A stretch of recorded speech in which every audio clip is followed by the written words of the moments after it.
oleh para sejarawan yang sudah punya identitas ORCID, Ikatan Sejarawan Internasional itu.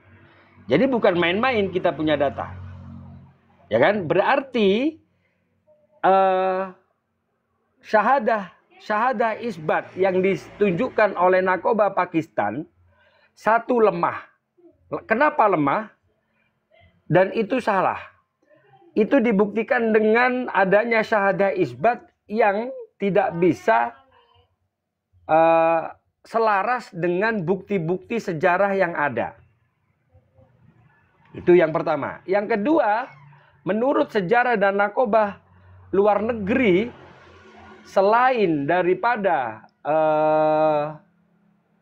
Pakistan, ini mengatakan jalur Wali Songo itu tidak mengarah kepada Yunan atau Syekh Ajal.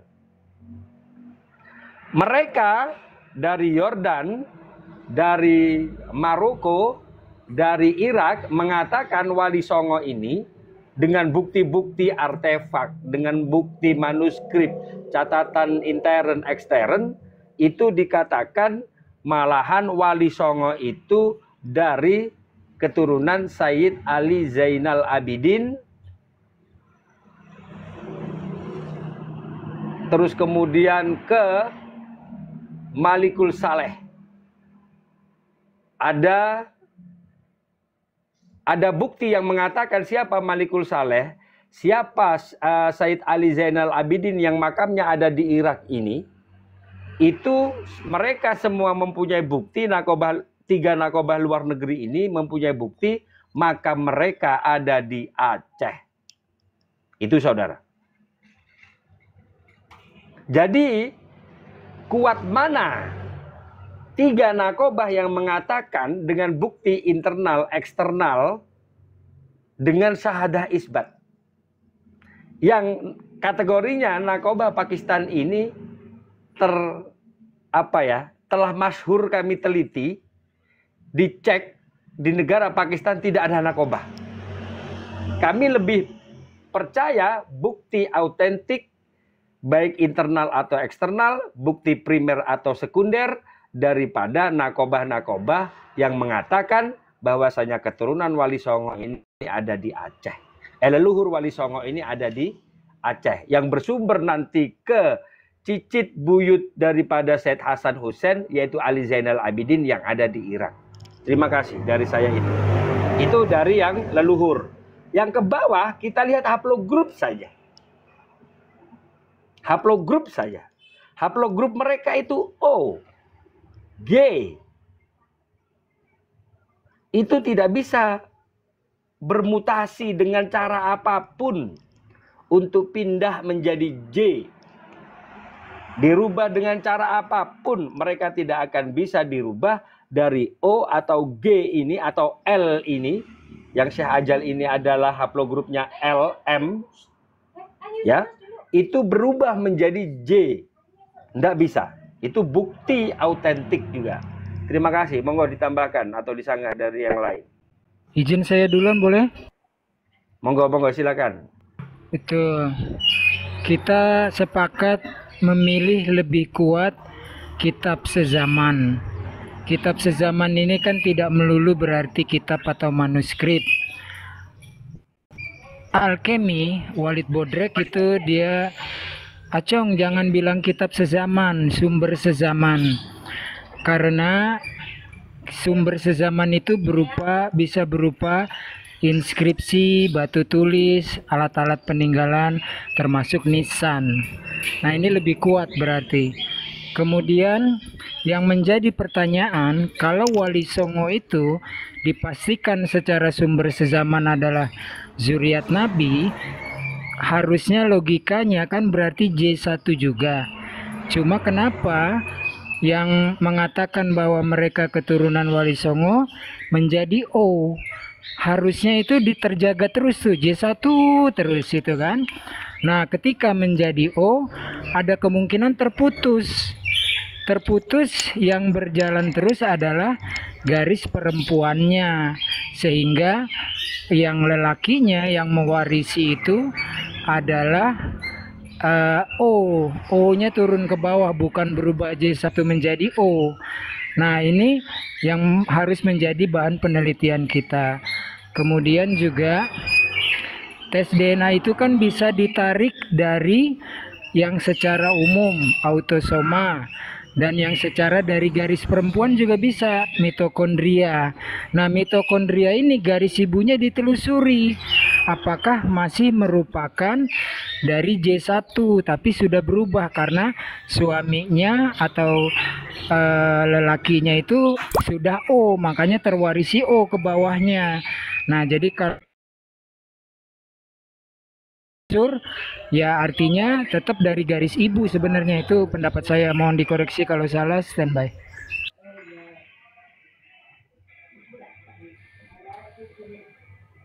Assalamualaikum warahmatullahi wabarakatuh. Waalaikumsalam. Waalaikumsalam. Monggo Bang Skincare. Aku mugibinmu. Silakan Bang Skincare. Ya, Silakan, ini menarik sekali. Jadi ketika kita itu disuguhkan dengan banyak data, dan yang jelas yang diuraikan itu tadi, tapi saya mendengarnya hanya separuh ya, ya. Cuma saya pengen bertanya sama Yai dan tuan-tuan yang ada di sini. Kan kita sudah sepakat, ya saya bukan panjenengannya, saya sudah sepakat melihat bagaimana jalur Wali Songo itu yang jelas bukan lewat Ba'alawilah. Itu saja satu. Terus yang kedua, saya itu jauh sebelum masuk ke Komal ini, itu saya pernah mengikuti loh ya, mengikuti secara live ya perjalanan Ustadz siapa ya itu ya, saya lupa. Saya itu setiap hari hampir mengikuti itu ya, menelusuri jalur Wali Songo Sunan Ampel Raden Rahmat dari keturunan beliau. Itu secara live ya, Yai. Terus sampai di mana ada makam di Zunan. Di sana makamnya juga sederhana sekali, hanya di pagar besi pendek sekitar 1,5 sekitar 1 meteran keliling, itu agak luas sih cuman. Terus di pinggir jalan itu ada tulisan apa, anjing dilarang masuk atau apa, seperti itu, ada tulisan lah seperti itu. Dan waktu pembukaan manuskrip, di mana manuskrip yang ada di Yunan itu kenapa kok bisa sinergi dengan manuskrip yang ada di Jawa, dan di situ cocok loh Yai, bagaimana seorang Raden Rahmat Sunan Ampel itu termasuk yang dulu pernah diterangkan oleh guru-guru kita bahwa ada 2 sunan yang tidak menjadi apa itu, satu Sunan Muria, satunya Sunan Kalijaga, itu ternyata terkonfirmasi juga, di mana Sayyid Abdurrahman atau Sunan Kalijaga Raden Syahid itu punya ayah Ahmad Sahuri ya, Adipati Wilatikta. Dan di situ juga ke atasnya ada Sayyid Abdurrahman atau Arya Teja. Terus ke atasnya lagi ada Sayyid Jalaluddin. Di atasnya lagi ada Sayyid Husain atau Zainal Husain. Itu juga ada Sayyid, ke atasnya lagi ada Sayyid Nasruddin. Ke atasnya lagi ada Sayyid Ajali Syamsuddin Umar Al-Bukhari. Nah, di situ juga ke atasnya ada Sayyid Kamaluddin. Ke atasnya lagi ada Sayyid Umar Al-Bukhari. Ke atasnya lagi ada Sayyid Imamuddin. Ya, saya punya itu. Gimana? Saya punya itu, Bang Skincare.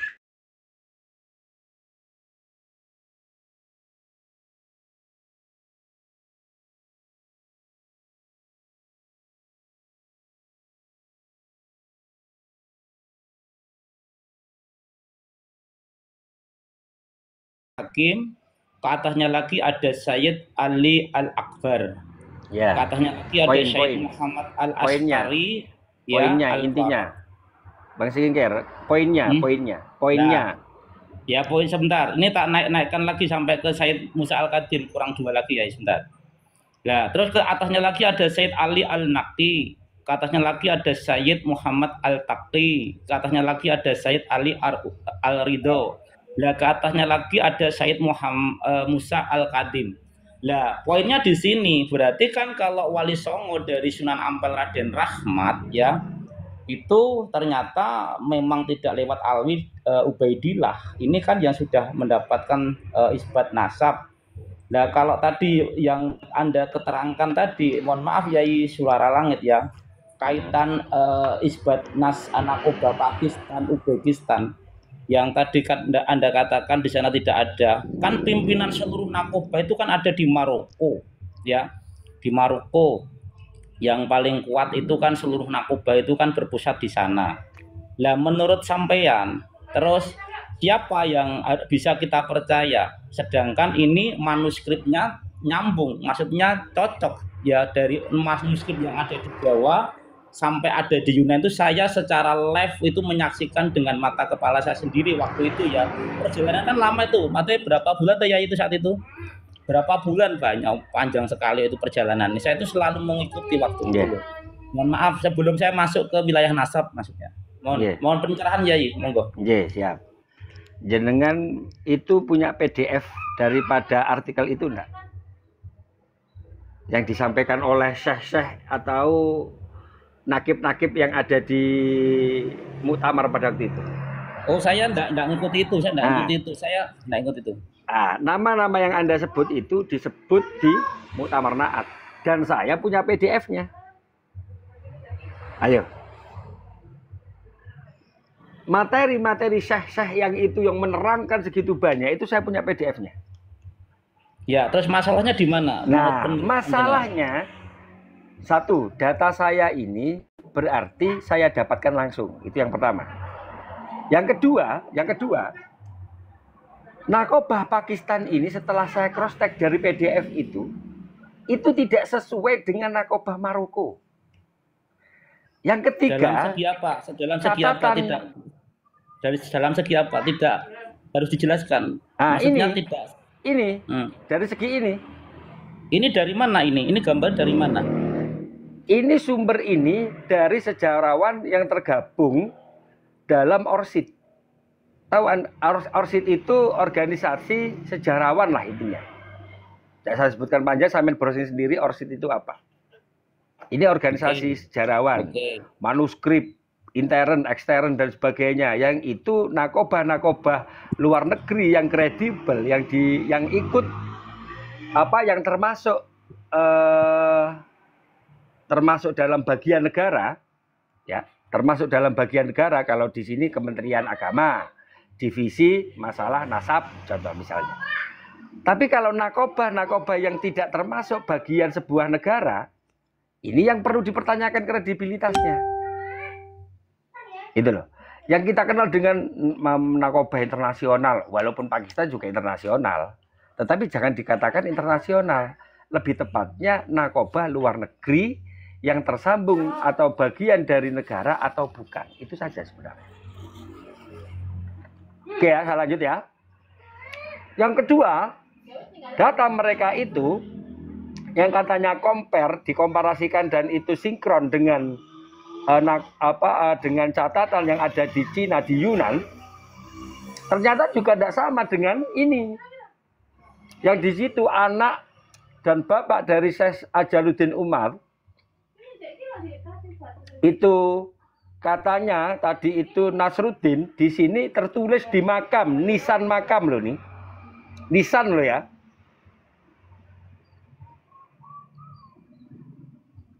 Saya bisa mengatakan bahwa sebentar izin sedikit. Ya. Iya. Itu di nisan ya, di nisan. Itu di nisan ya, Kiai. Ya. Kaitan Sayyid Ajal itu tadi nggih. Ayahnya. Ya, ini nisan anaknya Syekh Ajal. Saya nggak bilang Syekh Ajal. Jadi ya. Umar. Ya, oke. Lanjut ya, lanjut nanti saya tak seputar itu. Oke, mantap. Nah, di sini dikatakan bahwasanya anaknya daripada Sayyid Ajal Samsuddin Umar itu adalah Amir Sayyid Ajal Togan Shah bin Sayyid Ajal Umar atau Ajal Samsuddin Umar yang tertulis di Yunan, ya kan? Tetapi kalau untuk catatan-catatan eksternal dan yang ada di Nakobah yang bagian ya termasuk bagian pemerintah, itu dikatakan hanya Sayyid Ajal Umar ini menurut nisan yang telah diteliti. Gitu. Nisan ini sezaman. Karena apa? Ini anaknya Sayyid Ajal. Itu. Kalau ada yang tanya di mana, kami rahasiakan. Kami tidak mau data kami di copy paste. Itu saja. Terima kasih. Dan bapak daripada Sayyid Ajal Umar ini bukan Kamaluddin, tetapi bin Sayyid Ajal Amiron bin Amir Isfahsalar. Itu. Terima kasih. Itu keterangan. Boleh saya lanjutkan pertanyaan, Gus? Saya hanya ingin bertanya tentang umur fisik nisan itu. Apakah secara karbonnya sudah teruji? Dan ini untuk bukti internal, eksternal, nisan, artefak apapun yang sudah masuk ke orsid, itu sudah diteliti secara komprehensif. Jadi data ini nggak main-main. Oke, Kalau sudah terima masuk kasih. ke orsid. Terima Untuk kasih. masuk ke orsid saja, untuk masuk ke perpus-perpus yang ada di luar negeri, yang itu berbayar, itu jadi membernya saja $6.000. Paling murah $3.000. Itu. Jadi kami dapatkan ini bukan hanya untuk mengacau saja, tapi silakan ayo kita cek bareng-bareng. Kita ilmiah bareng-bareng. Itu. Monggo. Silakan.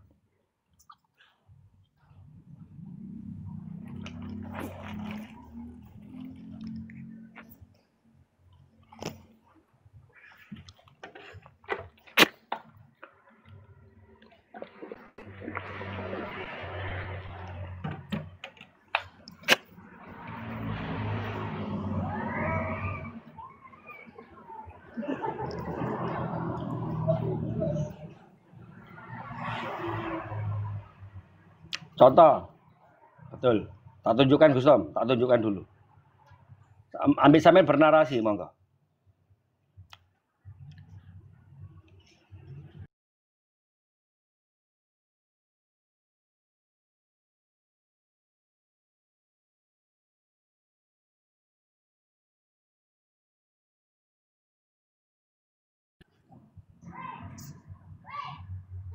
Oke. Nah, ini yang dibicarakan Gustom. Ini yang dibicarakan Gustom ini di makam Maulana Malik Ibrahim, ya. Oke, semua tahu ya. Oke, Maulana Malik Ibrahim Gresik. Tak tunjukkan yang di Aceh. Tak tunjukkan saudara atau leluhurnya atau saudara lainnya yang ada di Aceh. Apakah mungkin saudara Maulana Malik Ibrahim atau leluhurnya itu dari Cina? Ini. Tidak mungkin. Karena apa? Di Aceh ada sejenis senotap. Ini namanya senotap, bukan makam. Makamnya di sebelahnya. Ya. Izin Yayi, di mana ya, di Masjid Demak itu di belakang itu ada salah satu makam yang di situ Putri Campa itu juga dari Yunan. Gimana penjelasannya? Sebentar, santai dulu. Kita bahas satu-satu aja. Nah, kita satu-satu aja dulu. Satu-satu dulu. Pelan-pelan, saya Santai-santai. suara karena saya di sini sebagai Dankar Room standby. Pelan-pelan ya.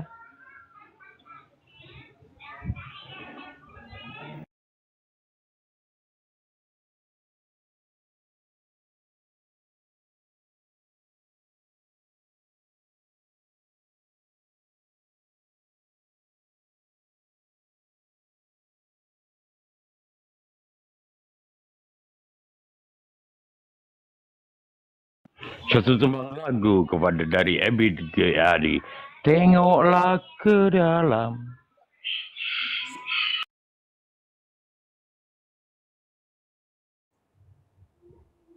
Mudun loh. Lek meso-meso omongan kotor mudun loh. Ku mau. Lah iku. Tentang kuasa mek nyanyi ku mau. Oh, sok kuasa sih ngono. Oke. Nah, ini di Aceh. Dari belakang. Yang depannya itu sama dengan yang di Maulana Malik Ibrahim. Ada kayak gininya. Ini yang di Aceh. Nah,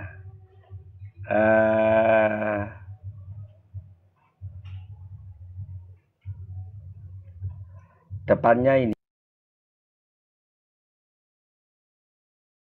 Kirkan debu yang masih melekat. Oh.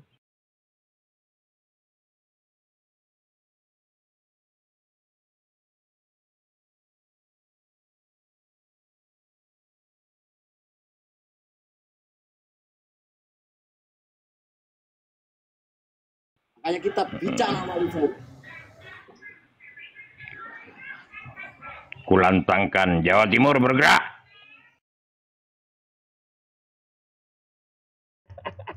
Oh, kita punya banyak. Nah ini ya. Ini di Aceh loh ini. Jadi, kenapa makam di Aceh dengan makam Maulana